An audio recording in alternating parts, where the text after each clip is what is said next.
Jason, have you ever been completely confident about a sentence, said it out loud, and then immediately realized something sounded very wrong? Not a little wrong. I mean, spectacularly wrong. The kind of wrong that makes the other person stare at you for 3 seconds while their brain tries to figure out what just happened. Because today, we're talking about 3 tiny words that create exactly that kind of confusion. Either, neither, and rather.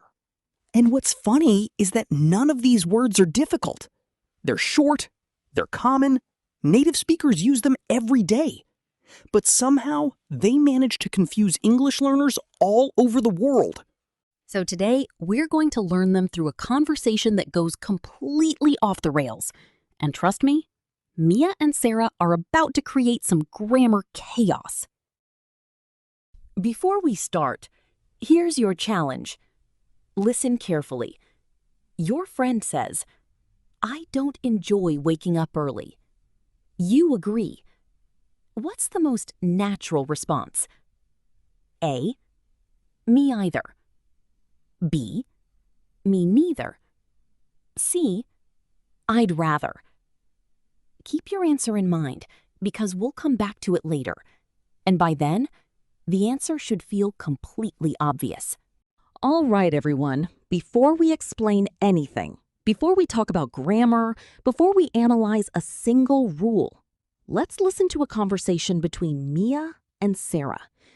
Now, I should warn you, this conversation contains a dangerous amount of confusion.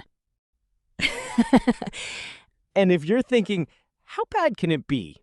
Trust me, it's impressive. Sarah, I'm starving.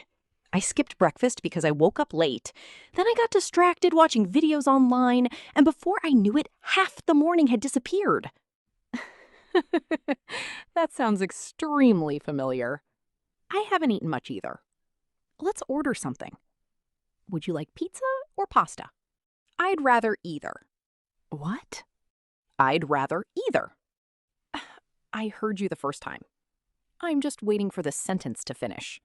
That is the sentence.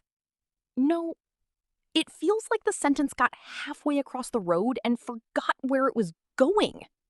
Do you want pizza or pasta? Yes. Yes, what?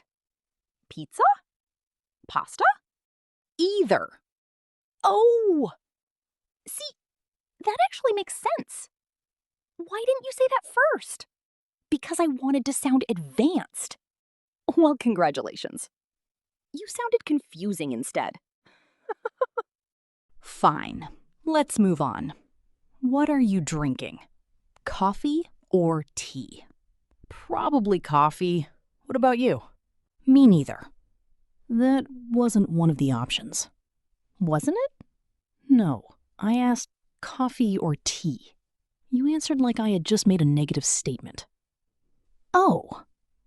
Then, rather. Rather what? You keep throwing random grammar words into conversations like you're decorating a Christmas tree. I'm trying my best. Your best is creating linguistic chaos. Okay, new topic. I don't like horror movies. They're too scary. I spend the entire movie waiting for something to jump out of a closet. I'd rather. You'd rather what? Watch horror movies? Avoid horror movies? Hide behind the sofa? I don't know anymore. I thought we were using random words. Apparently we are. Let's restart. You don't like horror movies. And I rather. That's still wrong. I know. But somehow it feels right after talking to you for 10 minutes. Okay. Maybe we both need help. Let's try something easier. Do you want to travel this summer? Absolutely. I've been looking at different destinations all week. What about you? Beach vacation or mountain vacation? Neither. Interesting. You don't want either option? No. I definitely want one. Then why did you say neither? Because it sounded confident. Mia, confidence and correctness are not always the same thing. That's actually a very deep life lesson. Thank you. I learned it after trying to assemble furniture without reading instructions. All right, Jason. Before we continue helping Mia and Sarah, I think we need a moment to recover from that conversation. Because honestly, that was one of the most confusing lunch orders I've ever heard. Absolutely. And the funny thing is, Mia wasn't completely lost. She actually knew the word either. The problem was that she didn't know when to use it. And honestly, that's something a lot of English learners experience. Sometimes you recognize a word. You've seen it in books, you've heard it in movies, you've probably even used it before. But then somebody asks you a question in real life, and suddenly your brain starts panicking. Exactly. It's like your vocabulary disappears for 3 seconds, and those 3 seconds feel like 30 minutes. Every English learner knows that feeling. So let's go back to the first mistake. Sarah asked, "Would you like pizza or pasta?" And Mia replied, "I'd rather either."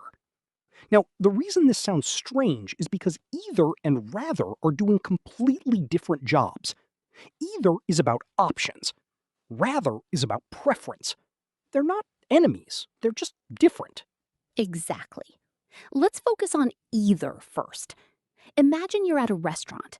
The waiter asks, "Would you like tea or coffee?" And honestly, you don't really care. You're happy with tea, you're happy with coffee. You're not emotionally attached to either drink. You simply want caffeine. A very realistic situation. In that moment, a native speaker might simply say, "Either is fine." And that's one of the most useful expressions in English, because you're basically saying, "I don't mind. Both choices work. I'm happy with either option." Exactly. And once you understand that idea, you start hearing either everywhere. Imagine your friend asks, "Do you want to watch an action movie or a comedy?" You could say, "Either is fine." Or maybe your family asks, "Should we go on Saturday or Sunday?" Again, either day works for me. You're not choosing one specific option, you're saying both options are acceptable. Ooh, that's a great way to think about it. Both options are acceptable. Because I think many learners try to memorize grammar rules when actually they should memorize situations. Picture yourself choosing between 2 things, 2 restaurants, 2 movies, 2 vacation destinations, 2 desserts. And trust me, choosing desserts is a very serious life decision. Possibly the most serious decision of all. Imagine somebody says, "Would you like chocolate cake or cheesecake?" And you reply, "Either one is fine." Now the conversation sounds completely natural. Nobody is confused, nobody is staring at you, nobody is questioning your relationship with the English language. Unlike Mia. Unlike Mia. Now, here's something interesting. Many learners understand either when choosing between options, but then they hear a sentence like this: "I don't like spicy food either." And suddenly, everything becomes confusing again. Yes, because now either seems to have a completely different meaning. But actually, it's still doing something very similar. Let's imagine this conversation. I say, "I don't enjoy waking up early." And then you say, "I don't enjoy it either." What are you really saying? You're saying, "The same is true for me." I agree. That also applies to me. Exactly. And native speakers use this version constantly. I can't swim. I can't either. I didn't watch the game. I didn't either. I don't like mushrooms. I don't either. It's one of the most common patterns in spoken English. Exactly. And native speakers use this version constantly. And here's something funny. When learners first hear this, they often think, wait, I thought either was about choices. And technically, it often is. But in negative sentences, it also helps us add agreement. It's like saying, me too, but in a negative way. That's actually a fantastic explanation. Me too, but negative. Because if somebody says, I love pizza, you can say, me too. But if somebody says, I don't love pizza, you can't say me too. Now you need a negative agreement. And one option is, I don't either. Exactly.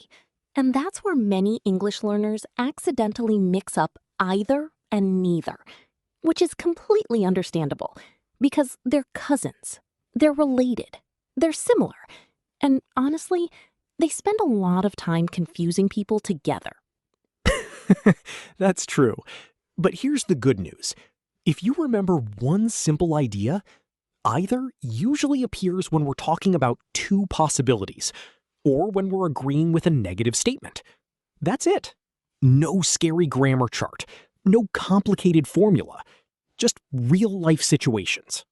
And honestly, that's why I love learning through conversations. Because when you connect grammar to real people and real situations, it becomes much easier to remember. Suddenly, you're not memorizing a rule. You're remembering Sarah asking about pizza and Mia accidentally creating a grammar emergency. A grammar emergency. That's exactly what happened. And now that we've untangled either, it's time to move on to its mischievous cousin, the word that causes even more confusion. Neither. Oh, yes. And trust me, everyone, Mia and Sarah are definitely going to need help with that one too. All right, Jason. Now that we've rescued either from complete misunderstanding, it's time to talk about its slightly more confusing cousin, neither. And honestly, if either occasionally confuses learners, neither sometimes sends them into a full grammar panic. That's true. Because the moment people hear sentences like, me neither, neither do I, neither one, their brains start asking questions. And honestly, that's completely normal. Because neither doesn't just appear in one situation. It shows up in several very common conversations. Exactly. But here's the good news. At its heart, neither has one very simple idea. It means not this one and not that one. Or not me either. Once you understand those two ideas, everything becomes much easier. Let's go back to Mia and Sarah. Sarah asked, would you like pizza or pasta? And Mia answered, neither.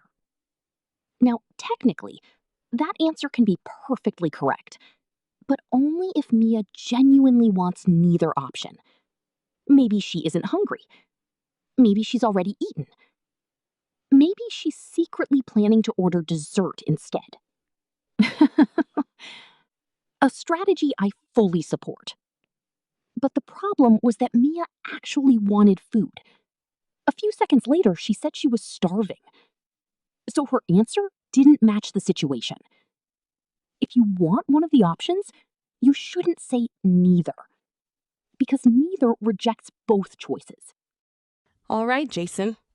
Now that we've rescued either from complete misunderstanding, it's time to talk about its slightly more confusing cousin, neither. And honestly, if either occasionally confuses learners, neither sometimes sends them into a full grammar panic. That's true, because the moment people hear sentences like, me neither, neither do I, neither one, their brains start asking questions.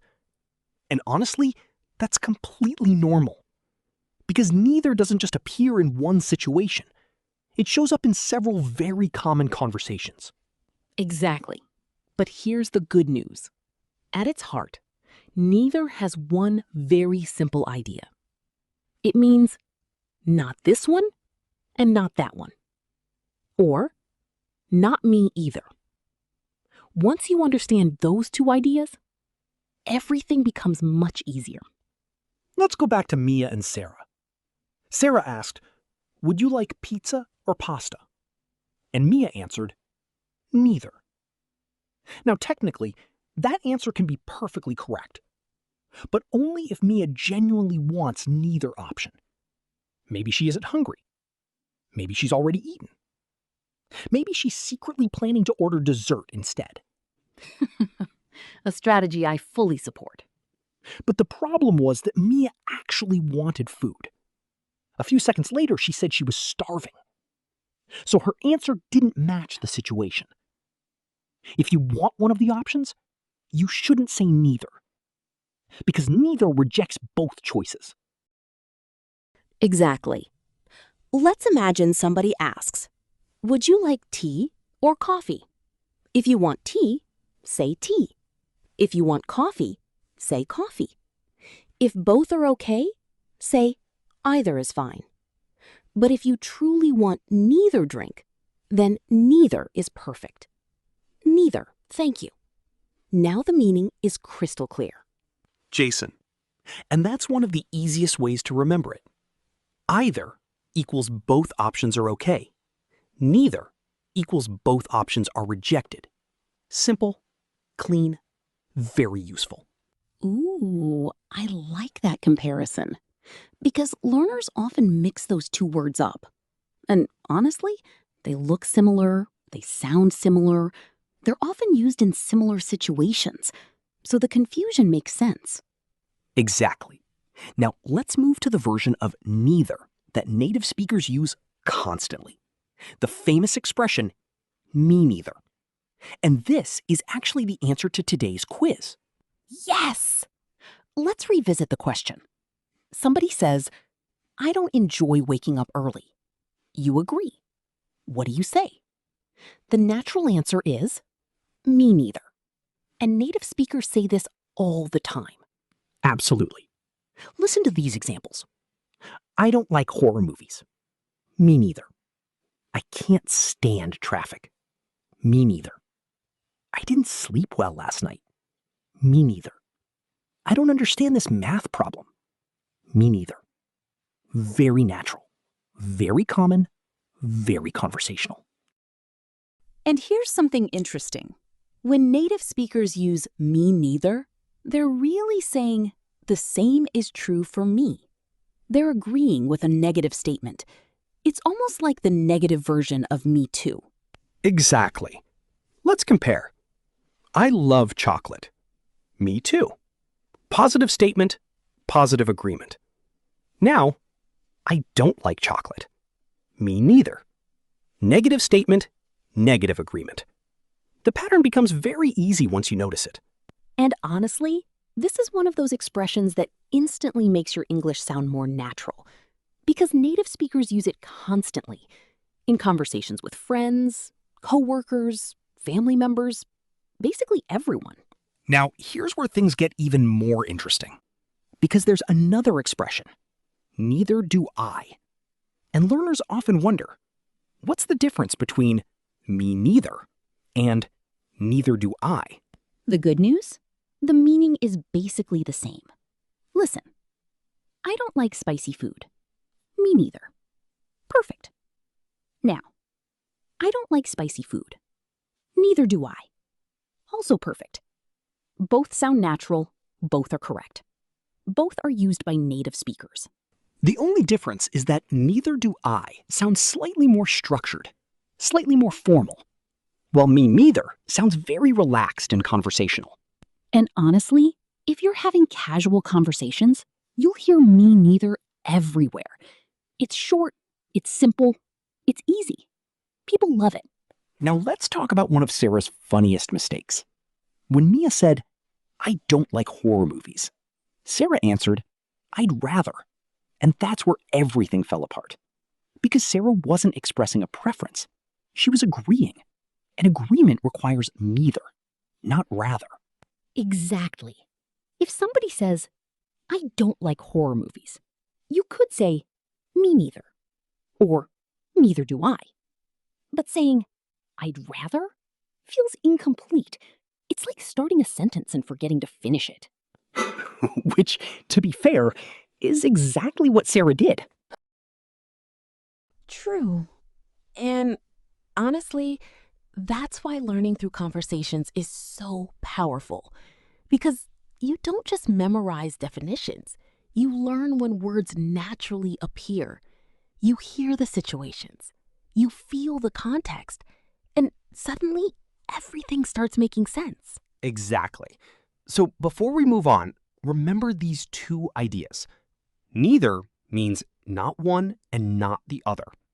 And me neither means I agree with your negative statement. If you remember those two ideas, you're already ahead of most learners. And now, it's time for the final member of today's trio. The word that native speakers use whenever they're expressing preferences, making choices, or politely saying no. That's right. We're finally talking about rather. And honestly, this might be the most useful word of the three. And honestly, I think this word deserves a lot more attention than it gets. Because once you start using rather naturally, your English immediately begins to sound more fluent, more conversational, and more like the English people actually speak in everyday life. I completely agree. And the funny thing is, many learners are a little afraid of rather. Maybe because it sounds slightly formal, maybe because they don't hear it explained very often, or maybe because they're worried about using it incorrectly. But honestly, it's much simpler than people think. Exactly. Because at its core, rather is simply about preference. It's about what you would choose, what you would prefer, what sounds better to you, what you'd like to do instead. That's it. No complicated grammar charts, no scary rules, just preference. Let's imagine somebody asks, would you like to go shopping this afternoon? You could say, I'd rather stay home. Very natural, very common, very useful. You're simply saying, my preference is staying home. And honestly, I think most of us have said that exact sentence at least once, especially on a rainy Sunday afternoon when you're sitting on the couch, wrapped in a blanket, holding a cup of coffee, and absolutely refusing to leave the house. That sounds very specific. Because it happened last weekend. Fair enough. Now, let's look at another example. Imagine someone asks, would you like tea? And you reply, I'd rather have coffee. Again, you're choosing one option over another. You're expressing a preference, and native speakers do this constantly. Exactly. And here's something important. Notice how polite rather sounds. You're not saying, no, coffee, which sounds a little abrupt. Instead, you're saying, I'd rather have coffee. The meaning is softer, friendlier, more conversational. That's one reason native speakers love it, because English often values indirect communication. People frequently soften their opinions. They soften disagreements, they soften refusals, and rather helps them do that. Ooh, that's such an important point. Because many learners focus only on grammar. But communication isn't just grammar, it's also tone. It's how something feels. Listen to these two responses. Do you want to go out tonight? Response 1. No. Response 2. I'd rather stay home tonight. Both are correct, but they feel very different. Exactly. The second version feels warmer, more natural, more friendly. And that's why native speakers often choose it. Now, let's go back to Sarah's mistake from earlier. Mia said, I don't like horror movies. And Sarah replied, I'd rather. The problem is, the sentence isn't finished. Exactly. Because rather usually needs something after it. A choice, a preference, an alternative. For example, I'd rather watch a comedy. Perfect. Now the listener understands your preference, but simply saying, I'd rather, creates confusion because everybody is waiting for the rest of the sentence. It's like saying, I prefer, and then walking away. People are going to have questions. A lot of questions. Now, here's something else you'll hear native speakers say. I'd rather not. And honestly, this expression is incredibly useful. Imagine your friend says, do you want to work all weekend? You might reply, I'd rather not. Very natural, very common, very polite. Or imagine someone asks, do you want to wake up at 5 o'clock tomorrow morning? And your answer is, I'd rather not. That might be my favorite sentence in today's episode. Mine too. Now let's compare all three words together, because this is where everything suddenly becomes clear. Imagine I ask, would you like tea or coffee? If both options are okay, you say, either is fine. If you want neither option, you say, neither, thank you. And if you prefer coffee, you say, I'd rather have coffee. Look at that. 3 different situations, 3 different meanings, 3 different words, and suddenly the confusion starts disappearing. Exactly. Let's try another example. Would you like to stay home or go out? Both options work. Either is fine. You want neither? Neither. I'd like to do something else. You prefer staying home? I'd rather stay home. Simple, natural, easy to understand. And that's the secret. The more you connect these words to real-life situations, the less you need to think about grammar. Because eventually, you stop translating in your head. You stop analyzing rules, and you simply know what sounds right. Exactly. That's how fluency develops. Not through memorizing endless lists, but through hearing words used naturally in meaningful situations, again and again, until they become familiar. So let's do one final summary before we move on. Either, both options are acceptable. Neither, both options are rejected or agreement with a negative statement. Rather, preference. What do you want? What do you choose? What would you prefer? And honestly, once you understand those 3 ideas, you've solved most of the confusion surrounding these words. Exactly. And now that Mia and Sarah have finally learned the difference, I think it's time to see whether they can survive another conversation. That's right. Sarah, I'm starving. I skipped breakfast because I overslept, and now I feel like I could eat absolutely everything on the menu. I know that feeling. Would you like pizza or pasta for lunch? Either is fine. I'm so hungry right now that both options sound amazing. Honestly, if somebody brought me either one, I'd probably be happy.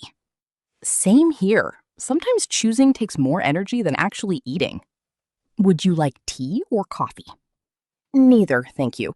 I've already had way too much caffeine today. I'd rather have water and pretend I'm making healthy choices. That's probably a smart decision. I've had 2 coffees already and I'm still somehow tired. That's because coffee isn't magic, unfortunately. Speaking of choices, would you rather spend a weekend at the beach or in the mountains? I'd rather go to the mountains. I love the fresh air, the quiet atmosphere, and those beautiful views that make you forget about work for a while. That sounds wonderful. Either destination would make me happy, honestly. I just need a break from my routine. I completely understand. A change of scenery can make such a huge difference. You know, I don't enjoy horror movies very much. Every time I watch one, I spend the entire movie waiting for something scary to happen. Me neither. My friends always recommend horror films, but I'd rather watch a comedy and spend the evening laughing. Exactly. I always think I'll be brave, and then I end up jumping at the smallest sound. Same. The funny thing is that I know it's just a movie, but my brain completely ignores that fact. Would you rather watch a movie at home or go to the cinema? I'd rather go to the cinema. There's something special about watching a film on a big screen with great sound. That's true. Either option is enjoyable, but the cinema experience feels more exciting somehow. Absolutely. Although, if it's raining outside, I'd rather stay home with a blanket and some snacks. Now that sounds like a perfect evening. It really does. Good food, a good movie, and no alarms set for the next morning. Honestly, neither stress nor early meetings should be allowed on weekends. I couldn't agree more. I'd rather spend my weekends relaxing and doing things I actually enjoy. Well, Jason, I have to admit something. When we started today's episode, either, neither, and rather felt like three tiny words that somehow managed to create a surprisingly large amount of confusion. And honestly, that's exactly why so many English learners struggle with them. Not because they're difficult, not because they're advanced, but because they're used so naturally in everyday conversations that people rarely stop to explain them. Exactly. And I think today's approach was so helpful. Instead of memorizing grammar rules, we listened to real conversations. We laughed at some very questionable English. And we slowly figured out why certain sentences sounded natural and others sounded completely confusing. Poor Mia and Sarah. They really went through a lot today. They did. But thanks to them, we learned something important. Either helps us talk about two options when both choices are acceptable. Neither helps us reject both options or agree with a negative statement. And rather helps us express preferences and choices.